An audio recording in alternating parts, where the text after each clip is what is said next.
Hi అండి. నేను మీ స్వరాలి. 'అఖండ దీపం' 27 భాగంతో మళ్ళీ మీ ముందుకొచ్చేసాను. స్టోరీ కనుక నచ్చితే లైక్ చేయండి, షేర్ చేయండి, సబ్స్క్రైబ్ చేయండి. కామెంట్ పెట్టడం మర్చిపోకండి.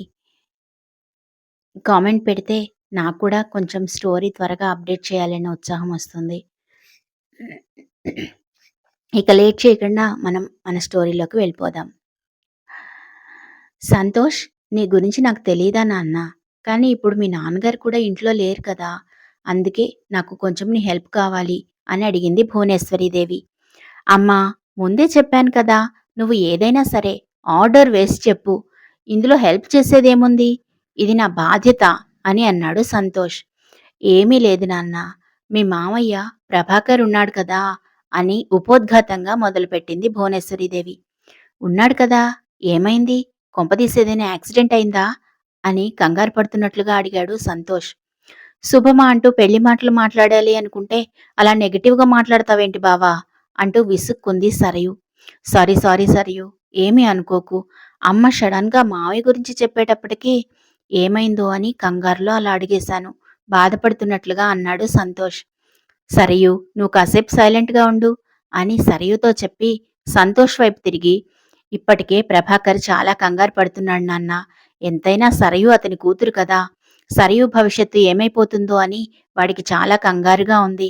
రేపు ముహూర్తాలు పెట్టుకోవడానికి పంతులు గారితో సహా ఇక్కడికి వస్తాను అని కబురు చేశాడు. నువ్వేమంటావు అని అడిగింది భువనేశ్వరీదేవి. సంతోష్ చిన్నగా నవ్వి, నేను ఈరోజు కొత్తగా అనేదేముందమ్మా. నీకు ఏది మంచి అనిపిస్తే అలాగే చెయ్యి. మరి ఈసారి నాన్నగారు ఇంట్లో లేరు కదా, పర్వాలేదా? అంటూ మరో మెలిక పెట్టడానికి ప్రయత్నం చేశాడు సంతోష్.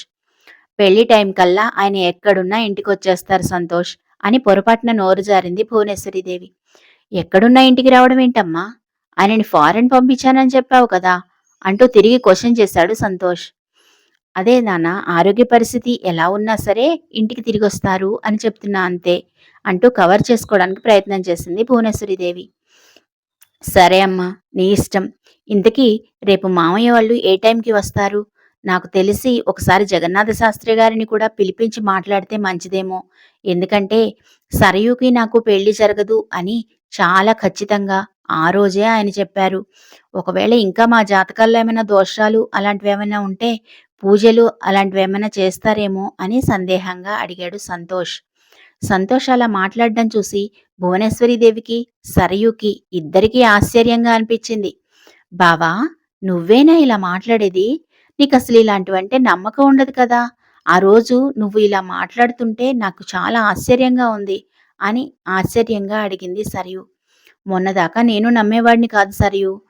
జగన్నాథ శాస్త్రి గారు చెప్పినట్లే నీతో నా పెళ్లి జరగలేదు కదా! అందులోనూ ఆయన ఇంటి బాగు కోరే వ్యక్తి. సో, ఆయనని పిలిపించి అడుగుదాము అని అంటున్నాను అని వాళ్ళని నమ్మించే ప్రయత్నం చేశాడు సంతోష్. అవును కానీ, మళ్ళీ ఆయన ఈ పెళ్లి జరగదు అని చెప్తే ఈసారి సరయు మాత్రమే కాదు, మీ మామయ్య ప్రభాకర్ వాళ్ళు కూడా చాలా ఫీలవుతారు నాన్న అంటూ కన్విన్స్‌గా చెప్పడానికి ప్రయత్నం చేసింది భువనేశ్వరీదేవి. నువ్వు చెప్పింది కరెక్టేనమ్మా, నాకర్థమైంది. కానీ ఒక విషయం ఆలోచించు. జగన్నాథ శాస్త్రి గారు ఎందుకు ఆ మాట చెప్పారో మనకు తెలియదు.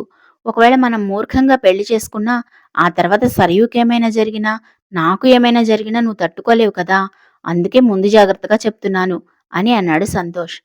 సరయుకి, భువనేశ్వరీదేవికి ఇద్దరికీ కూడా సంతోష్ చెప్పింది కూడా నిజమే అనిపించింది. నిజానికి సంతోష్‌కి ఏం జరిగినా వాళ్ళకి పెద్దగా ప్రాబ్లం లేదు. కానీ సరయుకేమైనా జరుగుతుందేమోనని వాళ్ళ భయం. అందుకే ఒకసారి సరయు జాతకాన్ని వేరే ఏదైనా పురోహితుడికి చూపిద్దాము అని నిర్ణయం తీసుకున్నారు. సరే నాన్న, నువ్వు చెప్పింది కూడా కరెక్టే అనిపిస్తుంది. ముందు మీ ఇద్దరి జాతకాలు ఎవరికైనా పెద్ద పురోహితుడికి చూపించి ఆ తర్వాత ఈ పెళ్లి విషయాలు మాట్లాడదామని ప్రభాకర్ మావయ్యకి నేనే చెప్తాను అని అన్నది భువనేశ్వరీదేవి. కొన్నాళ్ల పాటు పెళ్లిని వాయిదా వేయగలిగాను అని హ్యాపీగా అనుకున్నాడు సంతోష్. కానీ అంతటితో ఊరుకోలేదు సంతోష్. తన పనిలో తనున్నాడు. కాసేపు వాళ్ళని టెన్షన్ పెట్టాలి అనిపించింది. అందుకే భువనేశ్వరీదేవిని ఒక క్వశ్చన్ అడిగాడు సంతోష్. ఒకసారి నాన్నగారితో మాట్లాడాలనుందమ్మా, ఫోన్ చేసివ్వు అంటూ టిఫిన్ చేస్తూనే తలెత్తకుండా అడిగాడు సంతోష్. ఎప్పుడూ లేంది తండ్రి గురించి సంతోష్ అలా అడగడంతో భువనేశ్వరీదేవికి ఒక్కసారిగా కాళ్ల కింద భూమి కదిలినట్లుగా అనిపించింది. సంతోష్ అన్నీ తెలిసే అలా నాటకమాడుతున్నాడేమో అని ఒక క్షణం అతని వైపు పరిశీలనగా చూసింది. కానీ బ్రేక్‌ఫాస్ట్ చేయడంలో బిజీగా ఉన్నాడు కానీ ఆమెను అస్సలు పట్టించుకోలేదు. భువనేశ్వరీదేవి ఏమీ మాట్లాడకుండా ఉండడం చూసి, అమ్మా, నాన్నగారికి ఫోన్ ట్రై చేశాను. ఒక్కసారి కూడా లిఫ్ట్ చేయలేదు. ఏమైందో ఏంటో ఒకసారి కాల్ చేసివ్వు, నేను మాట్లాడతాను అని మరోసారి అడిగాడు సంతోష్. అది అది మరి మరి ఇండియా నెంబర్ కదా నాన్న! అక్కడ పనిచేయడం లేదేమో. మీ నాన్నగారి అసిస్టెంట్‌కి కాల్ చేసి మాట్లాడుతున్నాను నేను కూడా.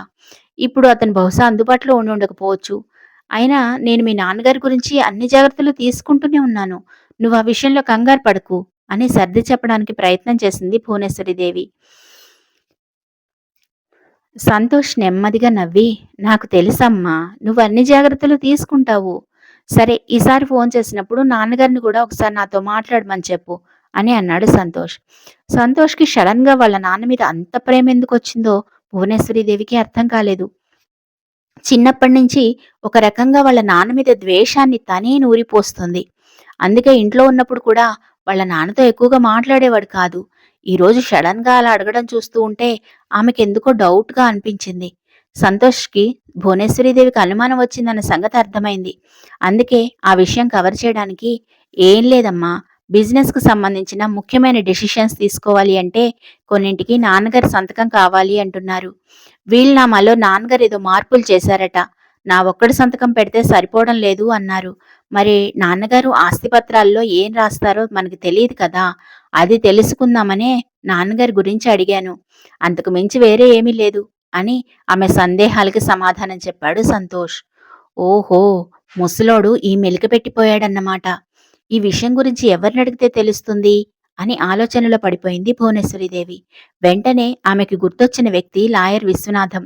ఎస్, అతనికి కాల్ చేస్తే అన్ని విషయాలు తెలుస్తాయి అని తనలో తనే అనుకుంది భువనేశ్వరీదేవి. మరి ఒకసారి లాయర్ విశ్వనాథం గారితో మాట్లాడకపోయావా నాన్నా అంటూ ఏమీ తెలియనట్లుగా అడిగింది భువనేశ్వరీదేవి. అవును మమ్మీ, నాకు ఈ ఆలోచన రానే లేదు. ఒక్క నిమిషం ఉండు, ఇప్పుడే మన లాయర్ గారికి కాల్ చేసి వివరాలు అడుగుతాను అంటూ ఆమె ముందే లాయర్ విశ్వనాథానికి కాల్ చేశాడు సంతోష్. కొద్దిసేపటికి లాయర్ విశ్వనాథం ఫోన్ లిఫ్ట్ చేసి మాట్లాడడం మొదలుపెట్టాడు. హలో సంతోష్, ఎలా ఉన్నావు? ఏంటో చాలా రోజులకి గుర్తొచ్చాడు ఈ అంకుల్ అని అడిగాడు లాయర్ విశ్వనాథం. ఫోన్ స్పీకర్లో పెట్టి మాట్లాడుతున్నాడు సంతోష్. అవతల వైపు నుంచి మాట్లాడే ప్రతి మాట వింటోంది భువనేశ్వరీదేవి కూడా. అంకుల్, మమ్మీ మీకొకసారి కాల్ చేయమని చెప్పింది. నాన్నగారు ఈ మధ్య ఆస్తిపత్రాలకు సంబంధించి ఏమైనా మార్పులు చేశారా అంటూ ఏమీ తెలియనట్టుగా అడిగాడు సంతోష్. అవును సంతోష్, ఈ విషయం గురించి నేనే నీకు చెబుదాము అనుకున్నాను. ఇక మీదట మీ కంపెనీకి సంబంధించిన లావాదేవీలు ఏమైనా చెయ్యాలి అన్నా, ఏ ముఖ్యమైన నిర్ణయాలైనా తీసుకోవాలన్నా సరే, నీ సంతకం, నీ భార్య మైథిలి సంతకం కంపల్సరీగా ఉండేటట్టుగా వీలునామా మార్చి రాయించారు. ఈ ఫైనాన్షియల్ ఇయర్ ఎండింగ్ అయిపోతోంది కదా! బహుశా అందుకే నీ సంతకం చెల్లదు అని చెప్పి ఉంటారు. నీ భార్య మైథిలి, నువ్వు ఇద్దరూ కలిసి సైన్ చేస్తే మాత్రమే ఫైల్స్ మూవ్ అవుతాయి అని ఒక పెద్ద బాంబు తీసుకొచ్చి డైరెక్ట్‌గా భువనేశ్వరీదేవి నెత్తిన వేశాడు లాయర్ విశ్వనాథం. అంకుల్, అసలు మీరేం మాట్లాడుతున్నారో మీకేమైనా అర్థమవుతుందా?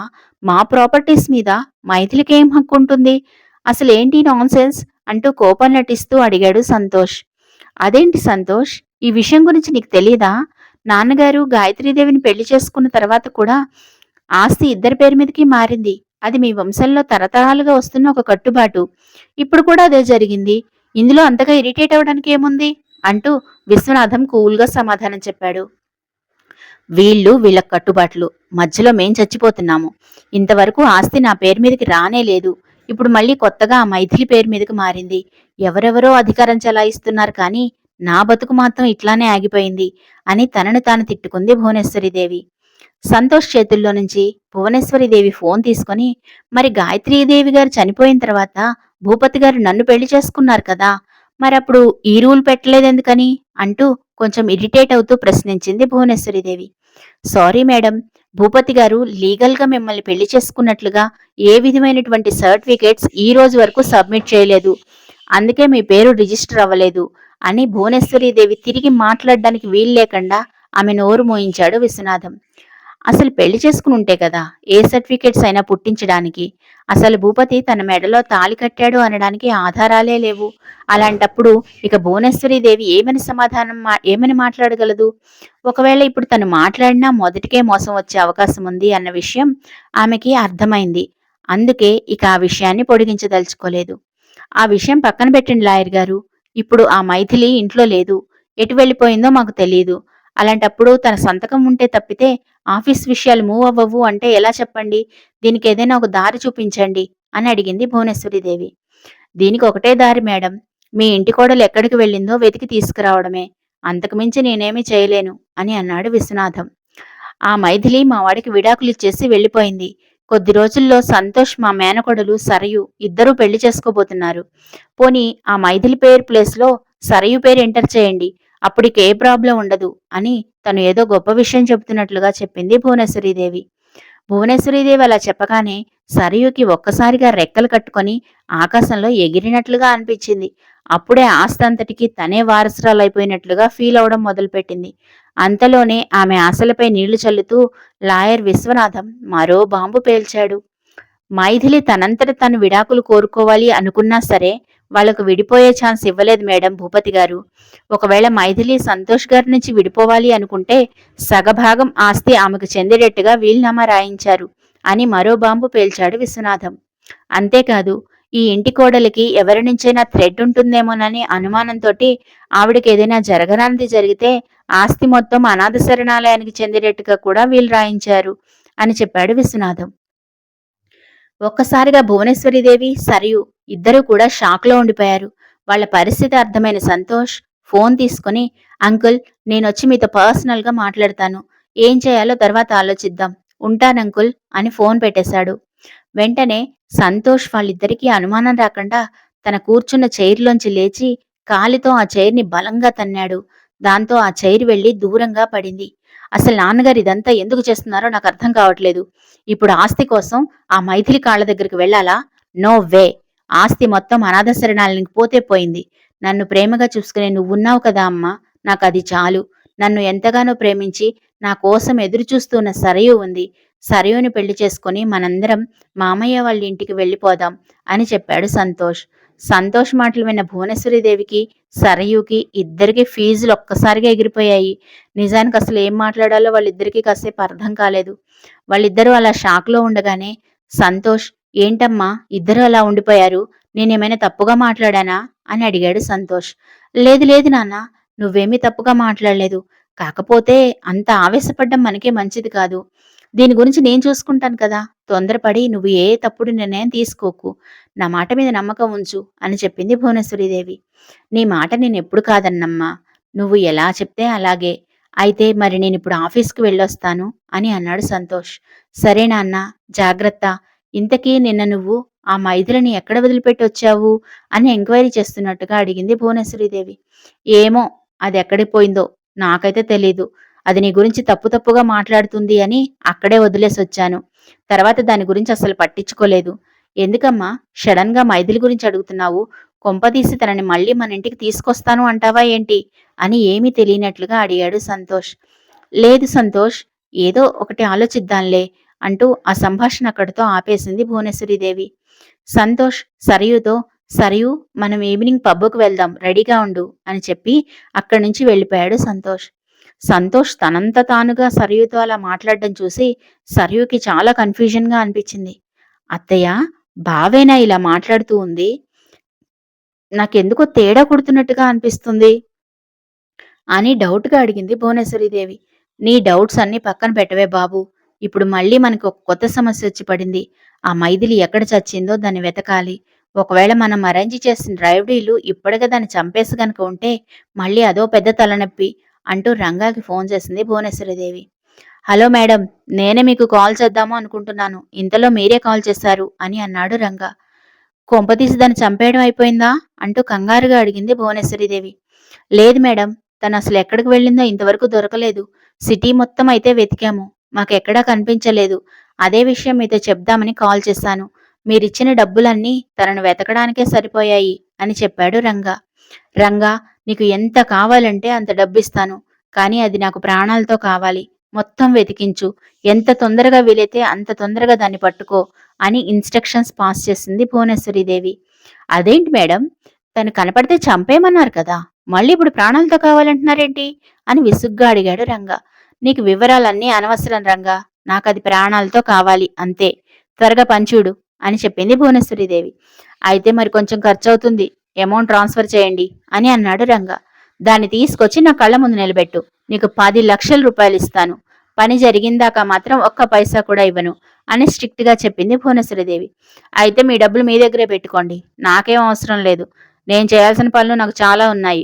ఉంటాను మరి అని ఫోన్ పెట్టేశాడు రంగ. ఏంటత్తా నువ్వు వాడితో గొడవ పెట్టుకుంటే ఆ మైథిలిని ఎలా వెతికి పట్టుకోగలం? ఆ అమౌంట్ ఏదో వాడికి ట్రాన్స్‌ఫర్ చేస్తే సరిపోయేది కదా అని కోపంగా అన్నది సరియు. సరియు నాకు వేరే ఆలోచన వచ్చింది. మంచికో చెడుకో వాడు నీ వైపు అట్రాక్ట్ అవుతున్నాడు. దీన్ని నువ్వు క్యాష్ చేసుకుని ఆ మైథిలిని ఎక్కడ దింపి వచ్చాడో క్లియర్‌గా కనుక్కో. ఈలోపు నేను చేయాల్సిన పనులు నేను చేస్తాను. అవసరమైతే వాడితో పాటు ఎంత దూరం వెళ్ళడానికైనా వెనకాడకు. ఇవన్నీ నేను నీకు చెప్పాల్సిన అవసరం లేదనుకో అంటూ వంకరగా నవ్వింది భువనేశ్వరీదేవి. మరి వీళ్ళ ప్లాన్స్ ఎంతవరకు వర్కౌట్ అవుతాయో వేచి చూద్దాము. స్టోరీ కనుక నచ్చితే ప్లీజ్ కామెంట్ చేయండి.